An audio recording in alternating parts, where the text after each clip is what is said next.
Good evening, everyone. Great to see you. I am still here, the other side of this computer screen, and you are still wherever you are, watching it on your phone, or on your tablet, or on your device, or whatever. And we're still not at church, and the world out there is still a bit topsy-turvy, isn't it? It's still working stuff out.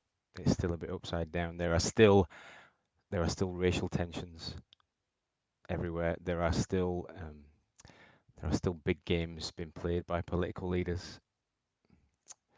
There's still real tensions. There's still real tensions about even what we wear as we walk down the street, how close we go to people. We're trying to work out every day where we should stand in which shop. So much.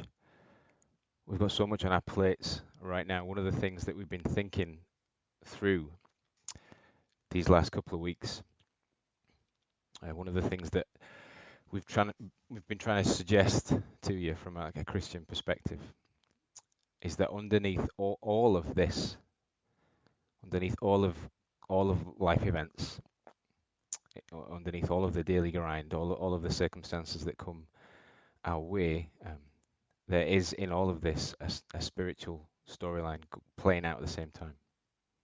And even on the surface of it, it's racial tensions and it's struggles and it's should I or shouldn't I wear a mask and am I getting depressed at the end of lockdown? In all of this, um, one of the things I would suggest you get to think about if you're not Christian, challenge you with, is that this is all a wrestling match that's connected to a God in heaven, and it's all playing out.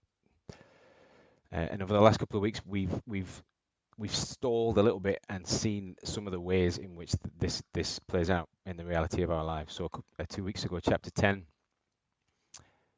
If you've got a Bible in front of you, you'd flick back over the page, but you don't have to do that. We thought about the idea that it's possible for us to have such a fixed mind. There was a word in the chapter, strongholds. It's possible to have such a fixed mind that you were never going to see God. Um, there's such a strong narrative from the world that you'd have to break through to see God. And this idea that every thought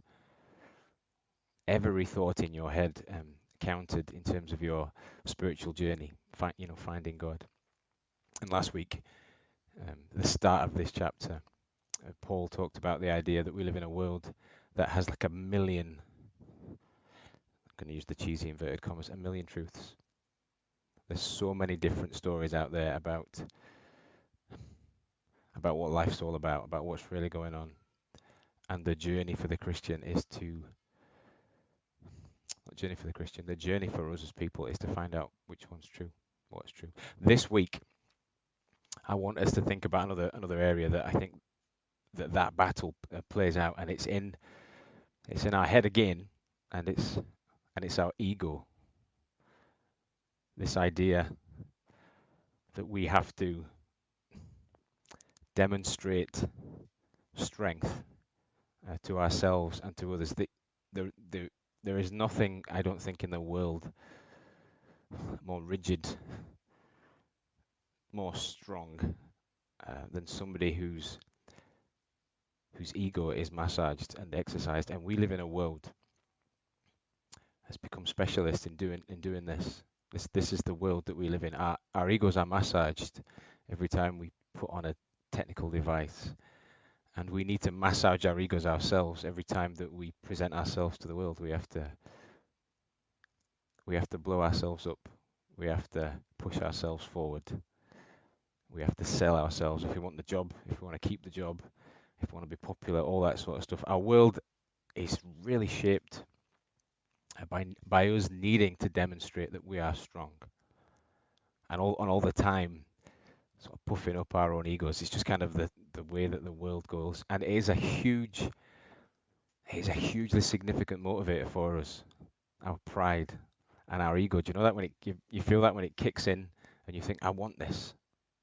It's a huge shaper and a huge motivator for us, and often like awesome, often really good. And we see loads of times because of this, the way that we operate, because of our egos, when they kick in, we see often people really prospering because the ego kicks in because we recognize that we need to show strength and demonstrate strength, to ourselves and to other people. Then people prosper, and we can think about loads of characters that exist in the world that get to where they are. Not least our good friend Mr. Trump across the sea, just because he's such a good example of this kind of way of life. And it's shocking that we always go to him because, in lots of ways, he represents many of us that that we prosper because we sell ourselves. Equally, in this world that is, or in societies that are egocentric, people, and this has become really, I've become really aware of this. I think in lockdown more than anything else, people break too. The pressure to constantly present yourself as successful, or to constantly fill the space in our heads that gets bigger and bigger and bigger as our egos are massaged, is exhausting. I feel like I keep seeing people around who are just sort of melting under the pressure of needing to keep up with the Joneses, of needing to look awesome, of needing to have the job, of needing to fight in that strength way. It's exhausting for people. It's not just exhausting. I think as well it can be ruinous. And one of the wisdoms of the Bible, I would say that pride comes before a fall. And one of the wisdoms of your mother would be that your head gets so big you can't get through the door. I'm sure you've heard that expression, or both of those expressions, uh, around in time. It's this sense that our egos, because of the world that we live in, and this is really my issue. I'm a proud man. This is the way that the world spins around. Our heads get so big that we can't function. That we struggle to see ourselves as we really are. That we struggle to see other people. And the idea behind these two little sayings, that our heads get so big we can't get through the door, and pride comes before a fall, is that actually, what should be strength to us actually becomes an obstacle for us. The other thing that happens, I would say, is that as we live in that we live in our world. We live in a world that pushes us down this road so strongly, so clearly, that we miss God. I don't know if you've ever thought about um, that being a reason that you might not have experienced God. Maybe if you're watching in onto this, you're not a Christian, and you're thinking, I'm expecting the journey to faith to be something like a bit of a revelation in my head, or a dream, or something logically clicking into place. I think all of that, I think all of that could happen. But one of the things the Bible keeps repeating is that in order to see God, to really experience God, we need to realize how small we are. The Bible would tell us over and over again that the humble person is the person that sees God, and the proud person is the person that might just miss him. In Corinth, um, the part of the letter that we've reached, we see some of that stuff playing out. Paul has planted this church.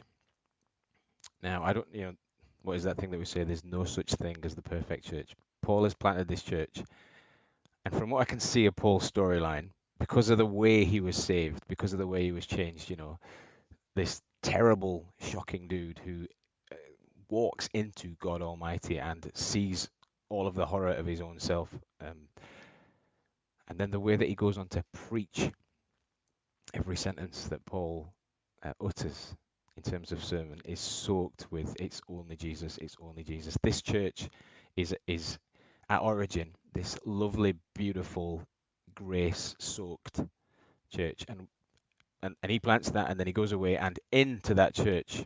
So this was the story two chapters back. Into that church comes what's described as the super apostles. I think Paul is being ironic in this moment when he describes them as super apostles, also known as sophists, real sophisticated oratory types, Greeks who can stand at the front and present well. and with big sort of Jewish influence. So they stand at the front, present well, and they present rules. And Paul's beautiful grace-soaked church, he sees from a distance with his pen in his hand writing this letter. He sees that church and the humility and the grace and this simple gospel that he planted. He sees that appearing to this little vulnerable congregation as foolish because of the world, because of these super apostles that present in a different way. And he sees this church thinking that salvation, that a journey with God is actually about, it needs your ego to kick in. It needs you to be a little bit more awesome. And you need to head in a kind of more awesome direction. And you need to present a little bit of a show of strength. And as he sees this storyline happening, he sees their chance to get to experience God as he's experienced him, slowly disappearing. I would say that little situation describes how it is so often, even as Christians, because of the world we live in, because of the way it spins around, we're always needing to we're always thinking that we achieve success by presenting more strength. Our egos, as Paul's is in this little section, our egos are constantly pricked and peppered by the world. They're always tempted to grow. There's always this burning wrestling match with our egos, and the chance, I think, often for us, I don't know if you've thought about this, don't know if you agree with this, the chance to experience God becomes vulnerable. And Paul sees this church that he's planted, and he gives us, he just says two things, and it's really, I need a confession. I said this to somebody the other day. I don't think I really liked Paul. I don't think I liked him. I kind of imagined that if I met him, I wouldn't get on with him. But as I've read through Second Corinthians, he's really grown on me. He finds himself in a position here where he sees this storyline happening. He sees people really vulnerable to thinking that the only way to achieve success, even with God, is through strength, through your own strength, and he has to speak into it. So read with me the way that he speaks into it, and I'm going to try and share with you how awesome he is, because so let me just share, none of what he's going to do in the next little chapter is in any college Christian textbook that you're ever going to read. This is for you if like me, that you enjoy sarcasm. I know, is it sarcasm that is the lowest form of wit? I think I've had that thrown my direction a few times. Paul gets sarky, he gets smart, he gets argumentative. Let me read out what he says to you, verse 16. I repeat, let no one take me for a fool. But if you do, just notice his tone. Brilliant. Notice his tone. But if you do, and Jude, as she read it the first time, I think, suggested some of this humor and this attitude that he comes across with. But if you do, then tolerate me, just as you would do a fool, so that I may do a little boasting.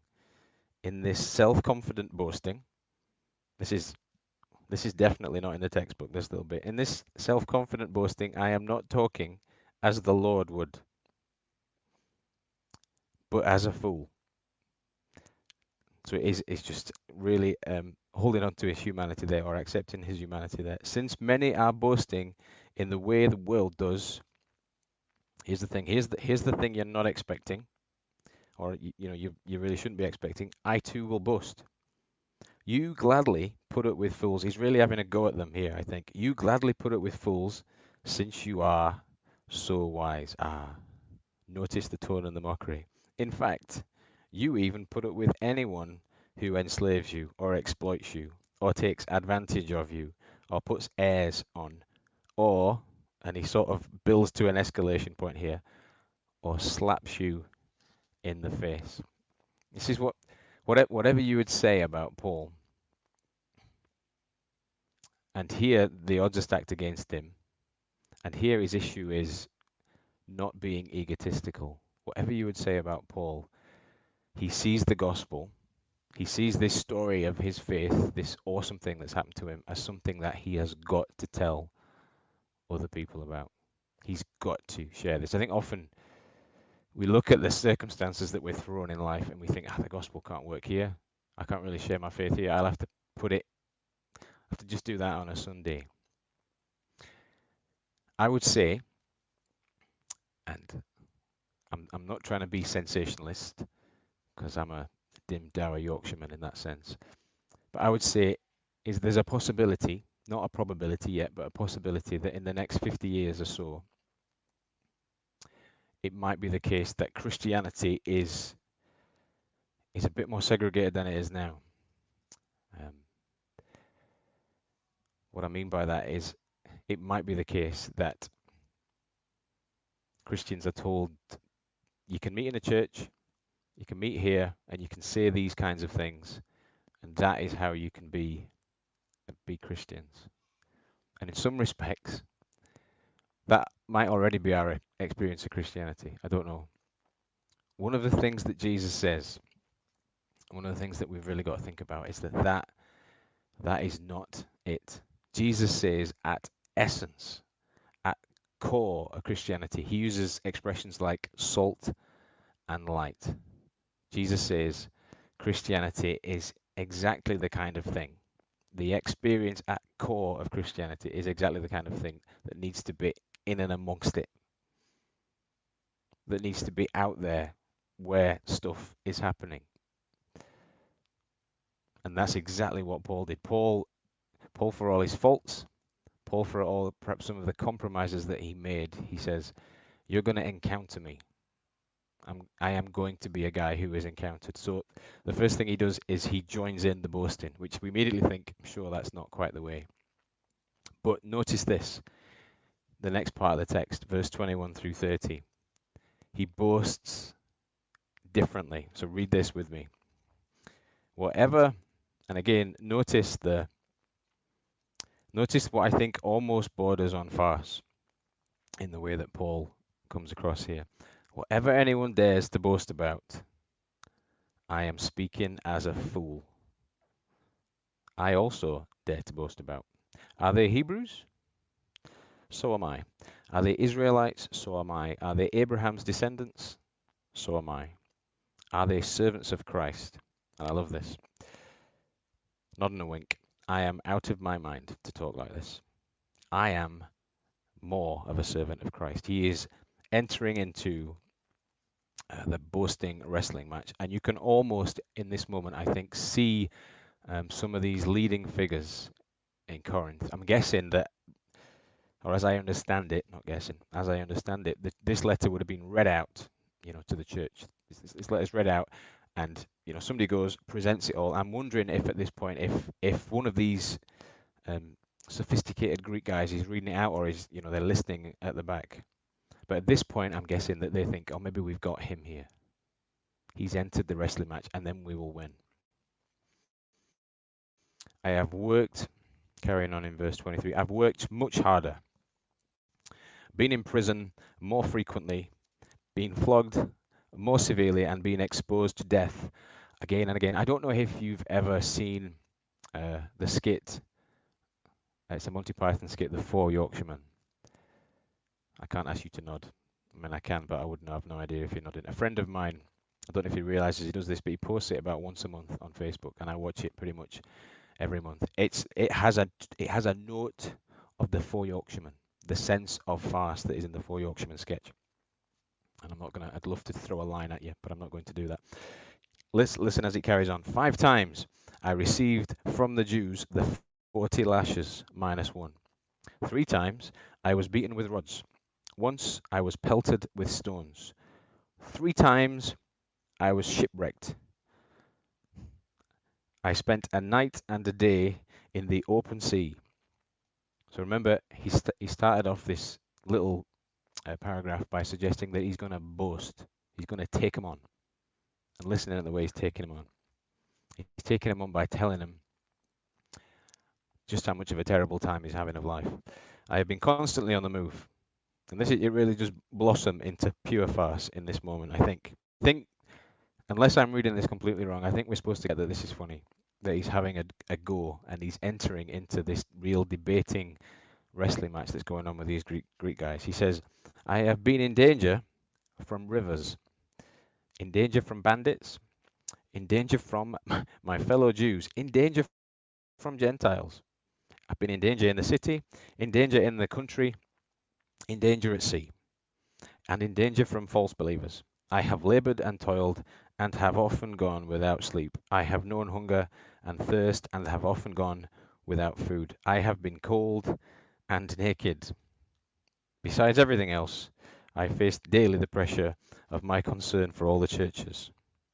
Who is weak, and I do not feel weak? Who is led to sin, and I do not inwardly burn?" See what Paul does in this moment. This is, and I should stress this right at the start, this little section that we've looked at, it's not a, we often with Paul's letters, we just use them,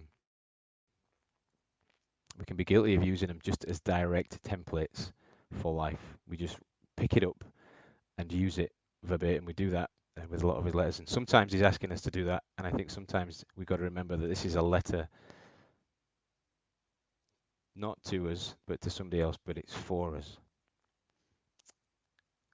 So the way to evangelize is not just to think that you need to be sarky and then tell a story about how bad your life is. I don't think that will work with most people. It's not worked in the past for me. Rather than thinking of it as a template, we should see the broader point I think Paul's making here. Some ways of thinking that become prevalent in our minds are barriers to us getting the gospel, are barriers to us being saved. That's the word I would use for what's happened to me with God. I would say that I am saved. I am a saved person. Some ways that we think in 2020, in our egotistical driven world, think I think our barriers to us really being seen. And what Paul does here with I think his reputation right on the line, with all the super apostles, zoning in on him, what he does is he lays bare every weak moment of his life, so that the Corinthians and us watching, reading in 2,000 years later, don't just think, hang on, Paul wants to take a few of the rough edges off me. He wants me to look a bit more at God. That's not what Paul's doing. Paul tells this hilarious, self-deprecating, honest account of his life because he needs people to know that to be saved, they got to realize that salvation thing is none of their doing. It's none of their doing, and it's all of Jesus. That's what he says. This I think is the crux of what it means to be saved for me.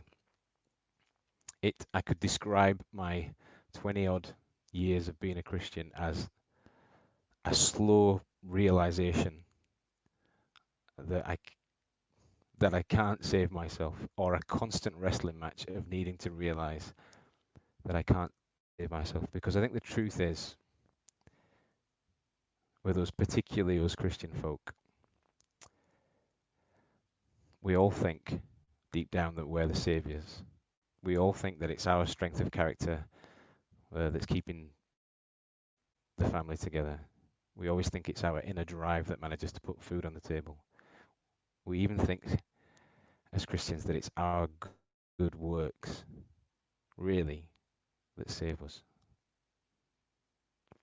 I think one of the things that Paul helps us to see here, or that we maybe just need to see, is that thinking like that about life, thinking that we need to keep up like that, thinking that we need to keep presenting in that way, is exhausting. if we think that's what salvation is about, we will at some point be wrecked. We'll never keep it up. And not only is it exhausting, but if we think that salvation is like that, we will be ruined by our big heads in the next couple of weeks. And nobody will listen to us. And nobody will think us worthwhile. I think